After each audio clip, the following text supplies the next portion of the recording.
Abra sua Bíblia em Gálatas, capítulo de número 3. Irmãos, Gálatas é um livro muito difícil. E talvez você já esteja percebendo isso, não só eu, mas talvez você já esteja percebendo que Gálatas é um livro extremamente difícil. Eu não havia ainda pregado em Gálatas de maneira expositiva. Era um sermão aqui e outro lá. Mas agora, fazendo a exposição, eu vejo como o texto de Paulo é ao mesmo tempo rico, mas também difícil. Outro texto que eu quero, se a graça de Deus me favorecer, é expor o livro de Apocalipse todinho, para a gente entender Apocalipse. Só que para entender, eu também tenho que entender, não é isso? Então eu já estou estudando Apocalipse. E aí, na hora que ele estiver mais claro para mim, de quinta-feira, mas de quinta-feira, não de domingo, porque pode ser mais cansativo. Então, na quinta-feira, nós vamos expor Apocalipse. Então, se você quiser, depois você venha, mas isso lá para frente, tá bom? Agora vamos para Gálatas, capítulo 3, e eu quero expor aqui até o verso de número 14. Gálatas 3, de 1 a 14. Nós temos aqui na leitura, irmãos, eu quero fazer a seguinte divisão. Então fique atento comigo, acompanhe atentamente para você não perder nada da exposição, visto que é um livro mais difícil, ele vai exigir tanto de mim quanto de você um pouquinho mais de atenção. Do verso 1 ao verso de número 5, o apóstolo Paulo ele está chamando a atenção dos Gálatas, daqueles irmãos, sobre a insensatez deles em começar a tentar viver a vida cristã com base na guarda da lei. E ele então vai chamar a atenção dos irmãos fazendo cinco perguntas retóricas. 5 perguntas. E ele então começa assim: ó Gálatas insensatos. Uma pessoa insensata é uma pessoa que está fora do seu juízo normal. É uma pessoa insana. Então veja o termo pesado que Paulo usa. Ele fala: ó Gálatas insensatos. Quem vos fascinou a vós outros, ante cujos olhos foi Jesus Cristo exposto como crucificado? Primeira pergunta. Segunda pergunta: quero apenas saber isso de vós. Recebestes o Espírito pelas obras da lei, ou seja, pela guarda das obras da lei, ou pela pregação da fé? Terceira pergunta: sois assim insensatos, insanos, sem juízo, que tendo começado a vida cristã no Espírito, estejais agora tentando vos aperfeiçoar na carne? Quarta pergunta: terá sido em vão que tantas coisas sofresses, se na verdade foram em vão? Quinta: aquele, pois, que vos concede o Espírito e que opera milagres entre vós, porventura o faz pela guarda das obras da lei ou pela pregação da fé? Então Paulo aqui levanta 5 perguntas e de maneira retórica, questionando aqueles irmãos e chamando-os de insanos, de pessoas insensatas, porque eles tinham começado a vida cristã crendo tão somente na obra de Cristo, mas agora eles estavam querendo conduzir a vida cristã tentando cumprir e guardar a lei.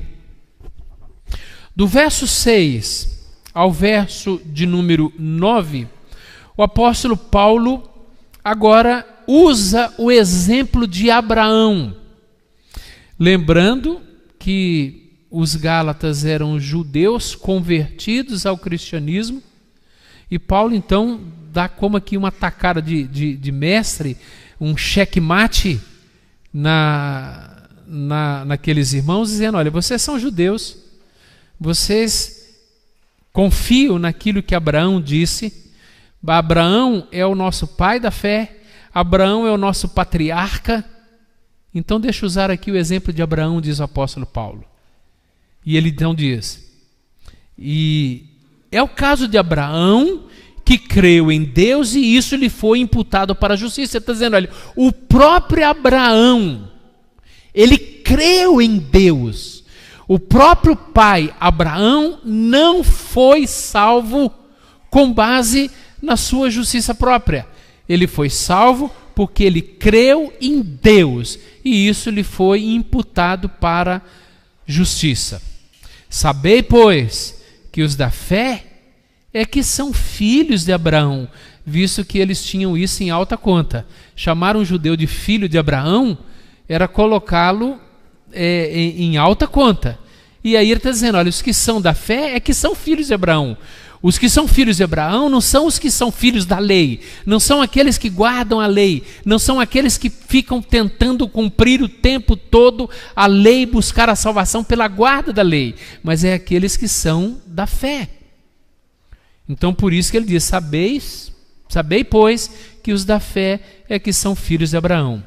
Ora, tendo a Escritura previsto que Deus justificaria pela fé os gentios, pré-anunciou o evangelho a Abraão. Que coisa linda isso, né? Veja que o evangelho já foi pré-anunciado lá em Abraão. Ele está dizendo para aqueles irmãos judeus, dizendo: olha, o evangelho já foi pré-anunciado a Abraão. E qual foi esse prenúncio do evangelho? Em ti serão abençoados todos os povos. Em ti serão abençoados todos os povos. Isso está registrado lá em Gênesis capítulo 12, quando Deus chama Abraão e Deus diz que Abraão seria abençoado e todos os povos da terra seriam abençoados na mesma fé de Abraão. De modo, verso 9, que os da fé são abençoados com o crente Abraão, né? Com o crente, aquele que crê, com o crente Abraão. Bom, então é isso. Do verso 1 ao verso de número 5, Paulo falando da insensatez dos Gálatas e levantando 5 questões para mostrar a insensatez deles. Do verso 6 ao verso 9, Paulo dá o checkmate naqueles irmãos, dizendo: olha o exemplo, o maior exemplo que vocês têm dentro do judaísmo é Abraão, não é isso? Dentro da religião judaica é Abraão. Abraão creu e por isso ele foi salvo. Abraão não foi salvo pela guarda da lei. Abraão não precisou cumprir a lei para ser salvo, mas ele foi salvo pela fé, porque o evangelho já havia sido pré-anunciado por ele. Agora eu quero me deter um pouquinho mais nos irmãos do verso 10 a 14. E do verso 10 a 14 o meu tema vai ser esse: Cristo nos liberta da maldição da lei. Cristo nos liberta da maldição da lei. Pai, nos dê graça agora para que na exposição desse texto nosso coração seja ensinado, a nossa mente seja ensinada e, se porventura ainda há no nosso meio pessoas que ainda não confiam tão somente na graça de Jesus Cristo, que nessa noite essas pessoas sejam também libertas e passem a crer e confiar e tão somente depender do Senhor. Oramos assim no nome de Jesus. Amém. E assim, irmãos, nós lemos do verso 10 a 14, Paulo falando que Cristo nos liberta da maldição da lei.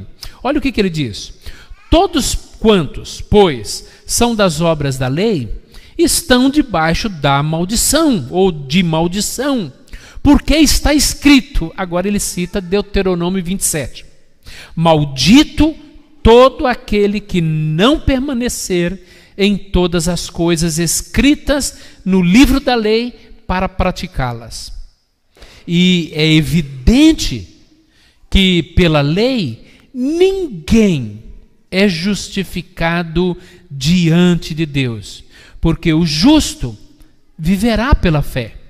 Ora, a lei não procede de fé, mas aquele que observar os seus preceitos, por eles viverá.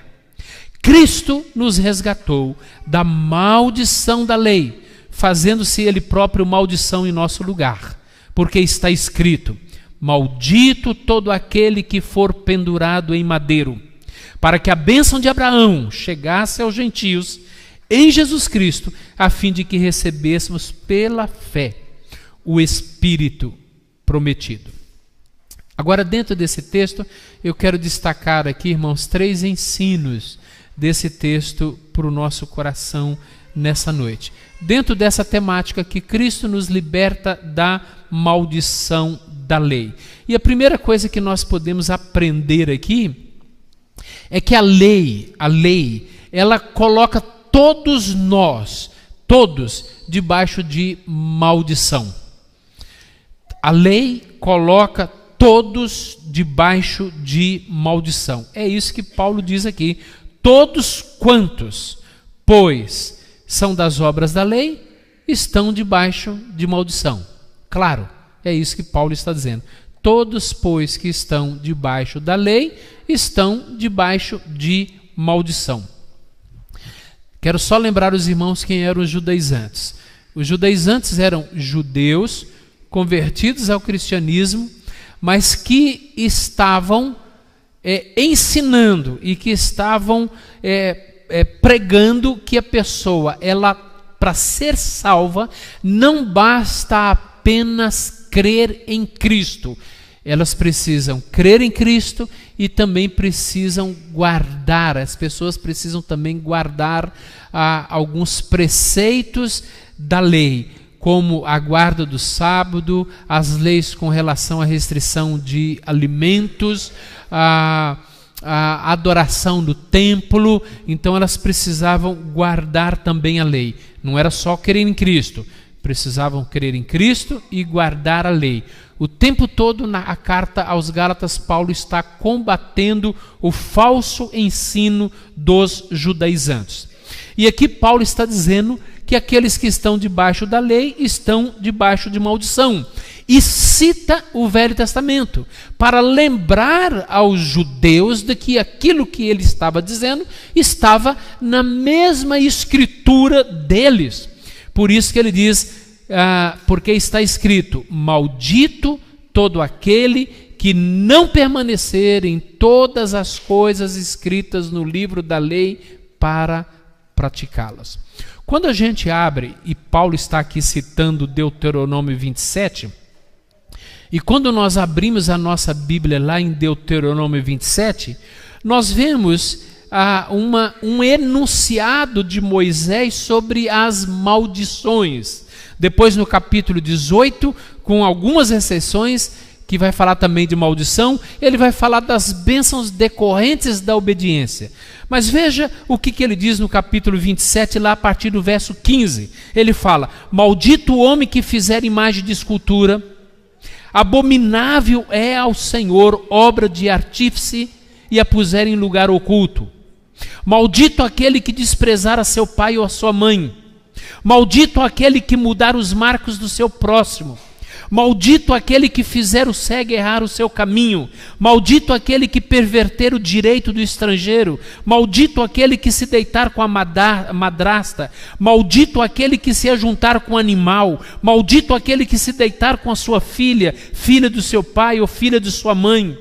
Maldito aquele que se deitar com a sua sogra. Maldito aquele que ferir o seu próximo em oculto. Maldito aquele que aceitar suborno para matar pessoas inocentes. Maldito aquele que não confirmar as palavras dessa lei, não as cumprindo. O que Paulo está escrevendo para aqueles irmãos, dizendo para eles: olha, vocês conseguem cumprir toda a lei? Se vocês não conseguem cumprir toda a lei, então vocês são malditos. E o que era uma pessoa amaldiçoada no tempo do Velho Testamento, ser uma pessoa amaldiçoada para o judeu era estar sujeito à morte por apedrejamento ou à morte na cruz, no madeiro. Era uma pessoa que estava banida da presença de Deus por toda a eternidade. Uma pessoa que não conseguisse cumprir os mandamentos, que não conseguia cumprir a lei. Essa pessoa era uma pessoa amaldiçoada. Era uma pessoa banida da presença de Deus por toda a eternidade. E era uma pessoa que estava sujeita à morte por apedrejamento. A questão é, por que não todas as pessoas que não conseguiam então cumprir a lei não eram mortas, não eram apedrejadas, elas não iam para o madeiro para morrerem ali? A resposta é simples. É que elas ofereciam sacrifícios para se livrarem do apedrejamento. Elas ofereciam sacrifícios com fé para se livrarem da morte. É por isso que muitas não morriam. Elas queriam ficar livres da maldição. E assim, elas ofereciam, portanto, o sacrifício. Alguém para se ver livre da maldição, ela tinha que cumprir toda a lei. Ela não podia falhar em nenhum ponto da lei. Alguém para ser salvo, ela tinha que guardar toda a lei. Mas quem conseguia viver debaixo da lei e cumprir toda a lei? Obviamente que ninguém. E aí, para elas não permanecerem debaixo da maldição, elas ofereciam sacrifícios.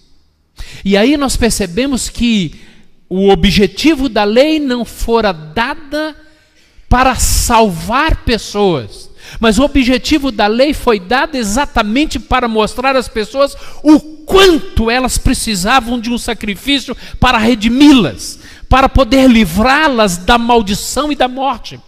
A lei tinha um objetivo de mostrar para as pessoas o quanto elas eram imperfeitas, o quanto elas eram pecadoras, o quanto elas estavam aquém de agradar a Deus. A lei, portanto, tinha o objetivo de mostrar para os judeus e para nós.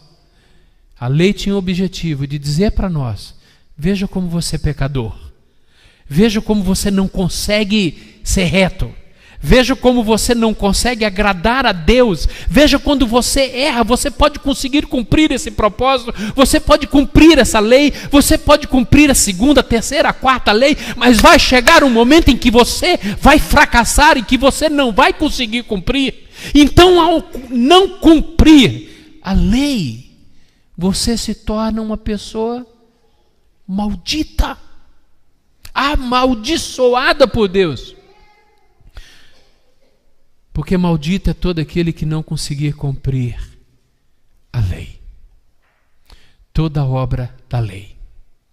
E aí, a gente vê que, já que eles quebravam a lei, mesmo se esforçando para cumprir, eles não conseguiam guardar a lei, eles ofereciam, portanto, sacrifícios para não serem condenados. E como Deus é gracioso, porque Deus mostra a imperfeição, Deus mostra para eles que eles não vão conseguir cumprir, mas ao mesmo tempo Deus dá o caminho para eles não serem punidos, condenados e apedrejados, para eles não serem amaldiçoados e banidos da presença de Deus por toda a eternidade. Deus dava orientação para oferecer um animal em sacrifício, para oferecer um boi, para oferecer um manjar, dependendo do tipo de quebra de pecado. Havia sacrifícios diferentes para que eles pudessem, assim, pela graça, vir ao altar do Senhor e oferecer a sua oferta redentiva. Eles faziam isso. E quando havia uma pessoa tão pobrezinha, mas tão pobre, mas não deixava de ser pecadora, não deixava de ser alguém que infringia a lei e que quebrava a lei, mesmo com todo o esforço em tentar guardar a lei, mas ela não conseguia, e era tão pobrezinha e não conseguia ter um boi para dar em sacrifício. Alguns tinham que dar 10, 20, 30, 500 bois, mas tinha alguém que não conseguia dar nenhum. Tinha gente que não conseguia dar nem sequer um bezerro, nem uma ovelha. Sabe o que Deus fazia? Você tem fé? Você tem fé? Então dá uma rolinha. E rolinha você acha em qualquer lugar. Qualquer lugar.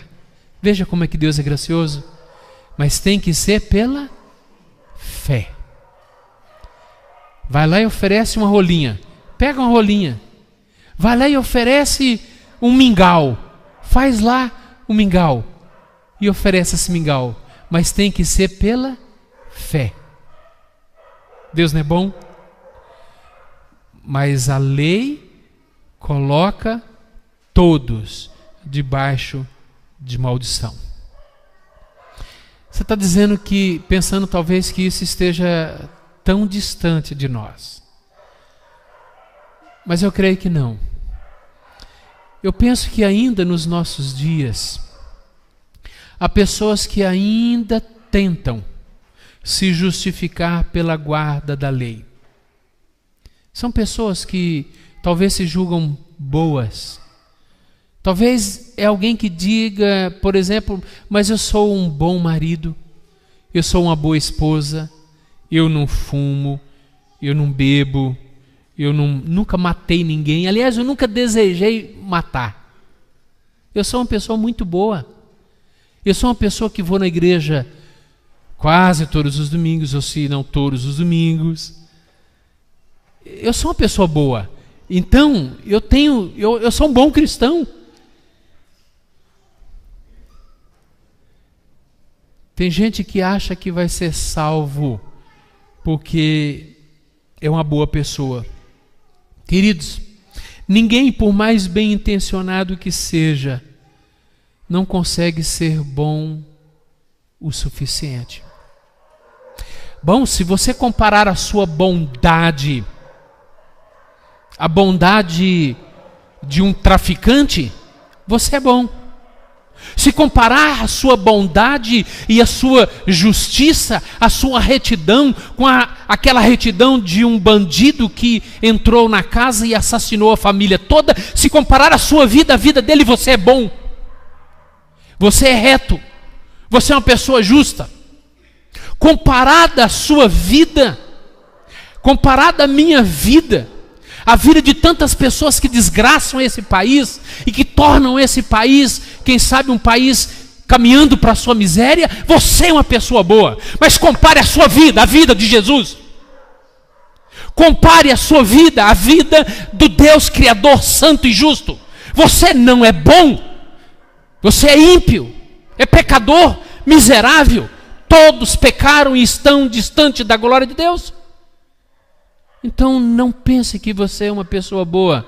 Não pense que você vai ser salvo por causa da sua justiça, por causa da sua retidão, porque você não é. E todas as suas obras, todas elas são diante de Deus como um trapo de imundícia, que não serve para nada. Sabe o que é um trapo de imundícia? É aquele pano que as donas de casa usam para limpar a cozinha. Alguns donos de casa também usam.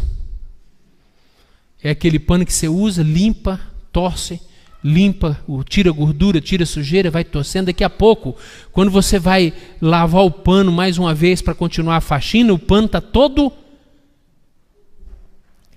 mulambento, rasgado, e você fala assim, tem que jogar fora, porque não serve para mais nada.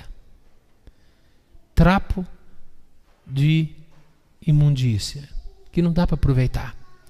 Você está entendendo que estar debaixo das obras da lei nos torna malditos?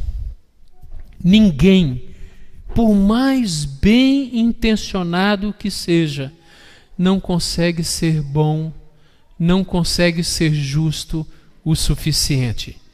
Paulo diz: todos quantos, pois, são das obras da lei, estão debaixo de maldição. Porque está escrito: maldito todo aquele que não permanecer em todas as coisas escritas no livro da lei para praticá-las. Não é em algumas coisas, não.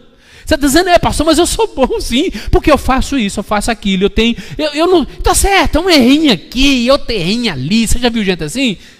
Já viu gente? Um errinho, de vez em quando eu falo um negócio que eu não deveria falar, eu penso uma coisinha que não deveria falar, mas pastor, olha para mim, eu sou uma pessoa boa. Aí você dá uma lista, você pode dar 1999 coisas boas que você fez hoje, mas quero te dizer que um pensamento que você pôs no seu coração errado te condena diante de Deus. Paulo diz isso em Tiago: qualquer que guardar toda a lei, mas tropeçar só num ponto, se torna culpado por toda a lei. Olha, não dá para ser salvo pelas obras da lei. Há uma segunda ensino aqui nesse texto. Olha o que Paulo diz. Verso 11. É evidente.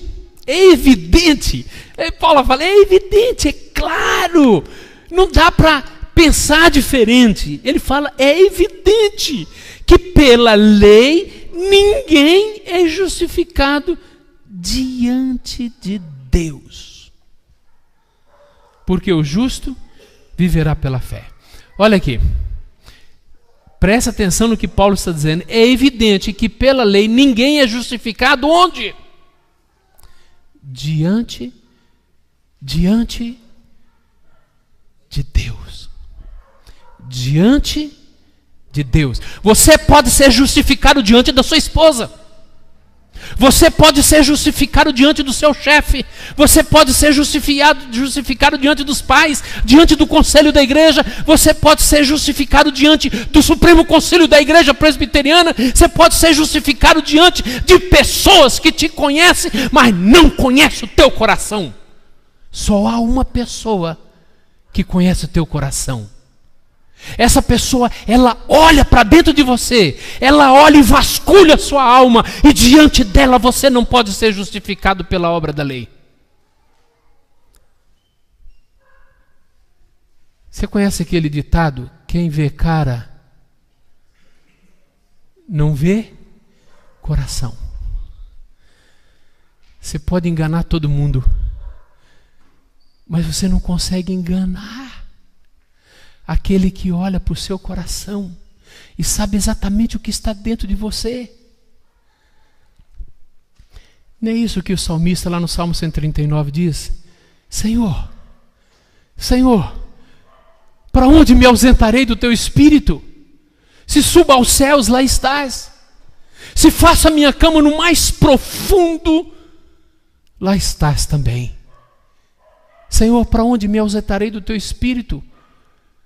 Em qualquer lugar que eu for, para onde eu for, eu não vou conseguir me esconder do Senhor, porque todas as coisas estão nuas e claras diante do Senhor.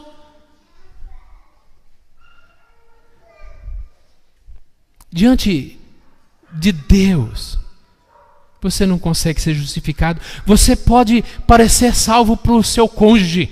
Quem sabe o seu cônjuge olha para você e pensa que você é salvo. Quem sabe o seu marido pensa que você é salvo, a sua esposa pensa que você é salvo. Você pode continuar, quem sabe através de um jeitinho ou de outro, tentar enganar as pessoas. Deixa eu abrir os seus olhos para isso. Você pode enganar muita gente, você pode enganar quem sabe todo mundo, mas há uma pessoa que você não consegue enganar. Há uma pessoa que eu não consigo enganar. É aquele que sonda o coração. Olha aqui para mim, presta atenção no que eu vou dizer. Você tem certeza absoluta no seu coração que se você morrer hoje, fechar e eu levar o seu corpo e colocar o seu corpo debaixo da terra e todo mundo for para casa chorando a sua morte, nós podemos ter a certeza de que você vai estar na eternidade nos braços de Jesus?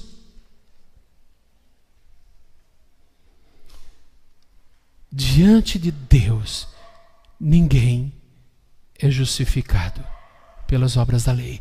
Diante dos homens nós podemos ser justificados. Diante das pessoas que não nos conhecem, diante das pessoas nós podemos enganá-las.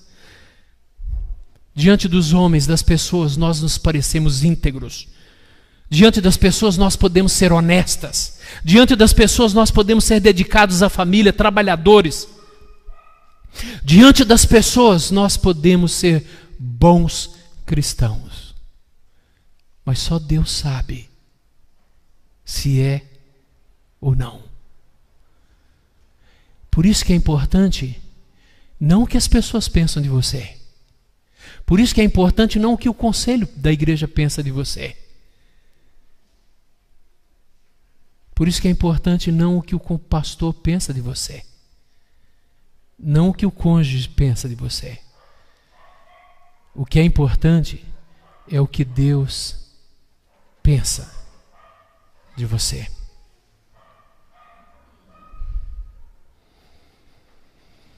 Você já viu aquela frase? Só falta ser crente. Já viu isso também? Só falta ser crente. Bom, mas falta tudo então. Porque só falta isso. Falta tudo. Nós conhecemos o coração, nós não conhecemos o coração das pessoas, mas Deus conhece. Como Deus te vê. Como Deus vê você. É por isso que o salmista, ao pecar, ele faz a sua oração de contrição, dizendo: Senhor, sonda-me. Senhor, sonda-me.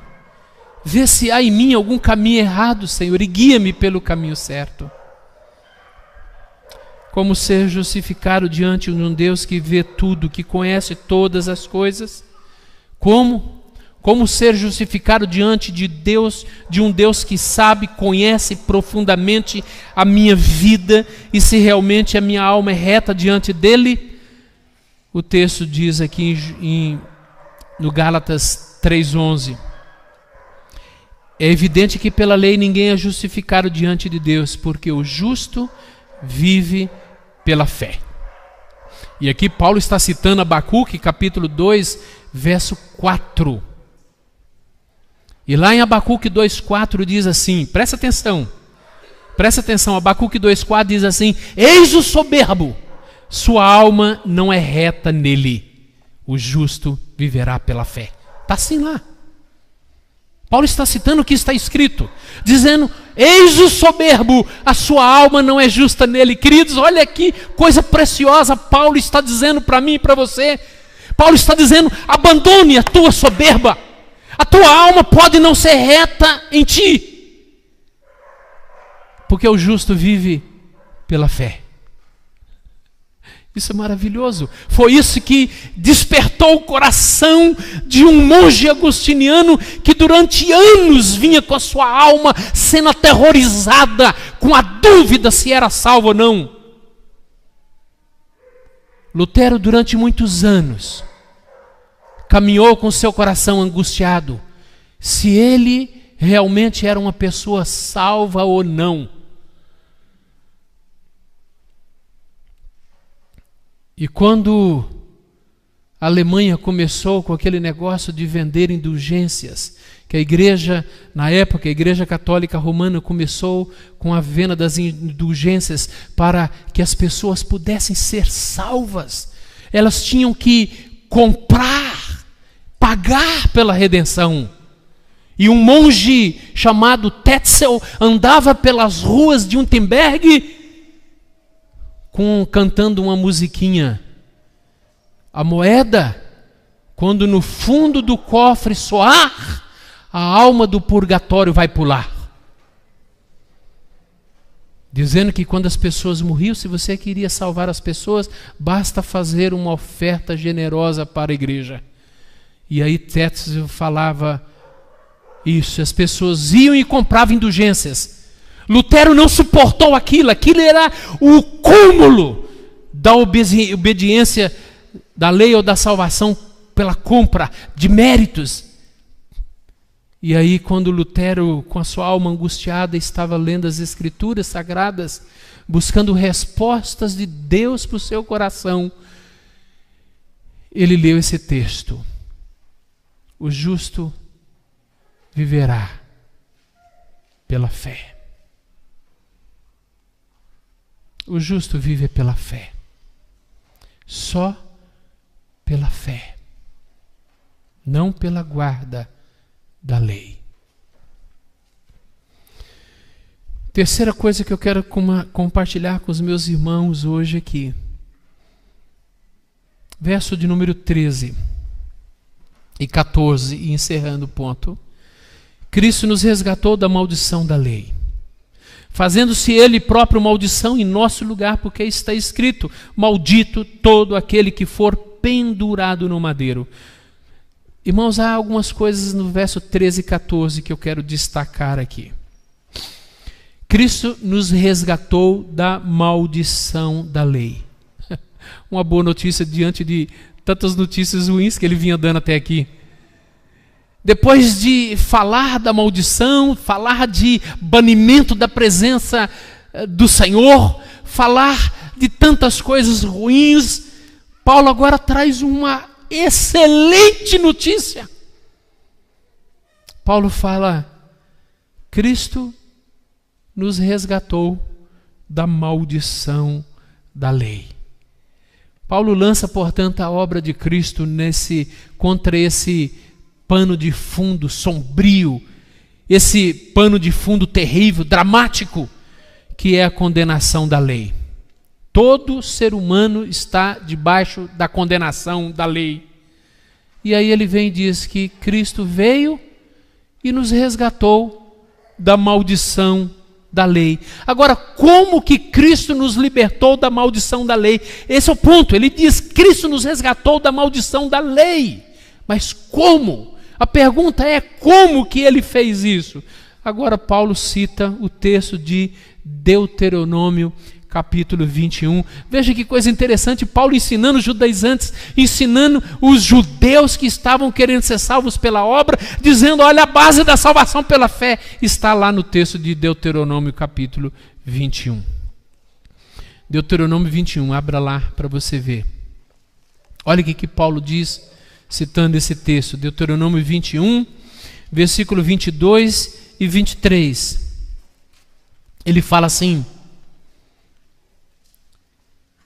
se alguém houver pecado passível da pena de morte e tiver sido morto e o pendurares no madeiro, o seu cadáver não permanecerá no madeiro durante a noite, mas certamente o enterrarás no mesmo dia, porquanto o que for pendurado no madeiro é maldito de Deus.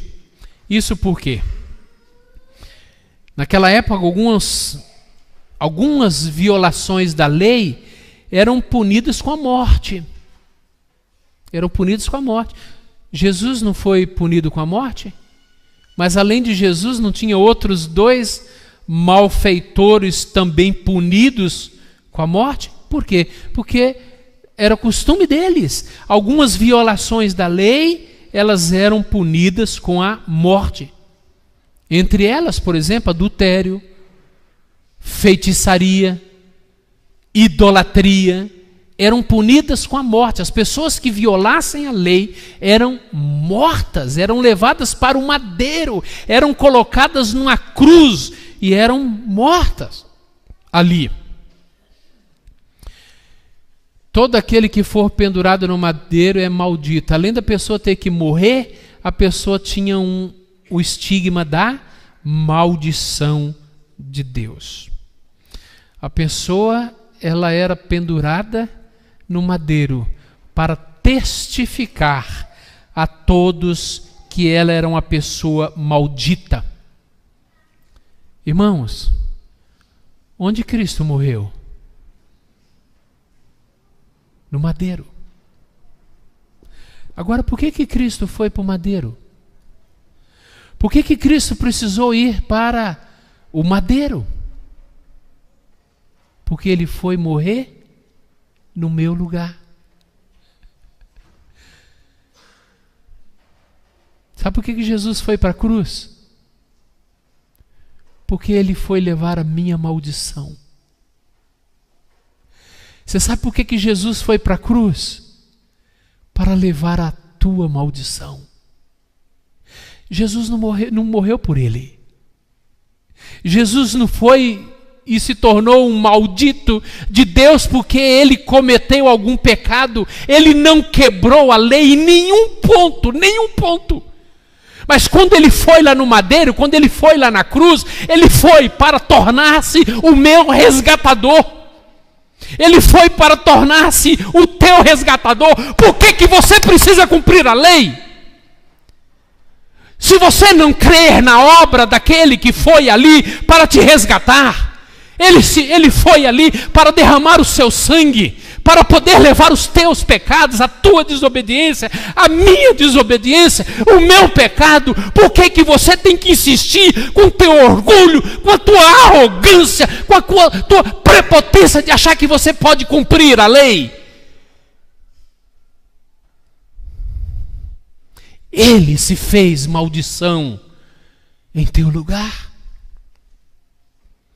Ele precisou ir lá para cumprir essa maldição. Ele estava sendo punido no teu lugar. Ele estava sendo punido no meu lugar. Por isso que Paulo fala, Cristo nos resgatou da maldição da lei. Ele fez isso lá na cruz, e ao abrir os braços e ter os seus cravos ali fincados na sua mão, ele estava sendo amaldiçoado. E naquele momento nem o Pai olhou para ele, a ponto dele falar, Deus meu, por que me desamparastes? Porque naquele momento ele estava levando o teu pecado, o meu pecado. Ele estava levando os pecados de todos os eleitos do mundo inteiro. Você quer ser bom? Você quer ser bom ainda? Com a obra que Jesus fez na cruz, você ainda acha que pode fazer alguma coisa? Algo melhor do que ele fez? Não é uma afronta a Jesus você achar que pode se salvar? Que pode contribuir com a salvação dele? Que pode contribuir com o resgate que ele foi lá na cruz cumprir?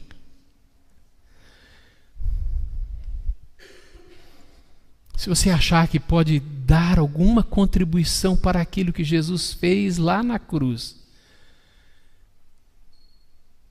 isso seria arrogância. Isso seria prepotência da tua parte. Estamos de mãos vazias diante daquele que fez tudo por você, fez tudo por nós. E olha 3 coisas que Jesus fez aqui. Ele nos resgatou da maldição da lei, pagou um preço por isso, derramou o sangue dele. Lá no Velho Testamento, quando as pessoas que não conseguiam cumprir a lei ofereciam um animal em sacrifício, tinha que ter derramamento de sangue. Aqui nós vemos o Redentor derramando o sangue dele. Porque sem derramamento de sangue não há remissão de pecados. Mas Jesus faz outra coisa aqui. Além de nos resgatar, ele nos deu a bênção de Abraão. Porque a bênção de Abraão chegasse também aos gentios. Aquela mesma bênção do pai da fé. Aquela mesma bênção lá de Gênesis 12. Em ti serão benditas todas as famílias da terra. Essa bênção, ela chegou aqui. Essa bênção chegou para nós, em nossos dias. E olha só, olha aqui como é que Paulo termina. A fim de que recebêssemos pela fé, quem? O Espírito prometido. Coisa maravilhosa o Evangelho da graça de Deus. Que coisa maravilhosa o Evangelho da graça de Deus. Deixa eu terminar dizendo duas coisas para você. Eu queria que você pensasse um pouco seriamente diante de Deus. Examine-se, pois, o homem a si mesmo e coma do pão e beba do cálice. Será que você não tem que se permitir receber do Espírito um exame hoje à noite para questionar se você é salvo ou não? Se você está em Cristo ou não? Porque aqueles que estão em Cristo, nenhuma condenação há. Mas será que você está em Cristo?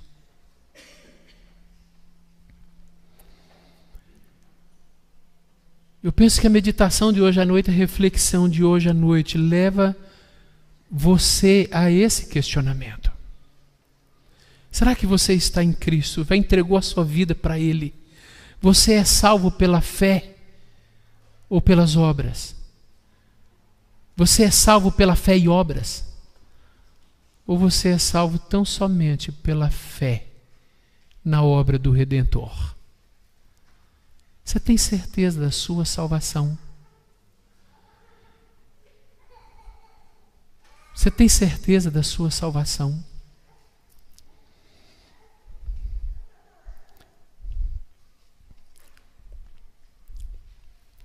Como que você faz quando você é convidado? Ou imagina que você me convidou para o seu aniversário e eu vou no seu aniversário e levo um presente para você, um pacote. E ao chegar no seu aniversário eu dou o pacote de presente para você. E você olha para o pacote, já vê que o pacote é bonito? E você pergunta, pastor, quanto foi o presente? Você pode até perguntar e eu vou falar, não tem problema. E eu posso até falar. Não há problema nenhum você saber quanto que eu paguei, embora a gente não tenha o costume de falar quanto pagou, né? E ninguém vai perguntar, mas vamos supor que você ainda pergunte. Pastor, quanto você pagou? Não precisava. Quanto você pagou? Eu vou falar para você. Paguei 10 mil reais. Bondade minha. Sou muito generoso. 10 mil reais. Aí você vai falar assim, pastor, muito caro. Toma aqui.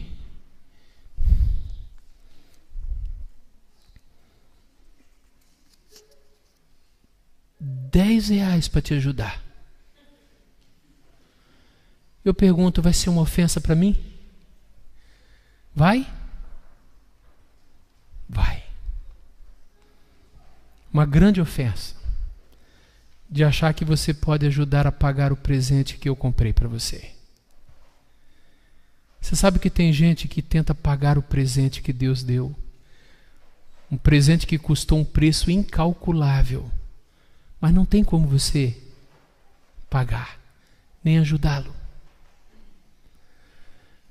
A outra aplicação que eu quero fazer é o seguinte: você é grato pela redenção.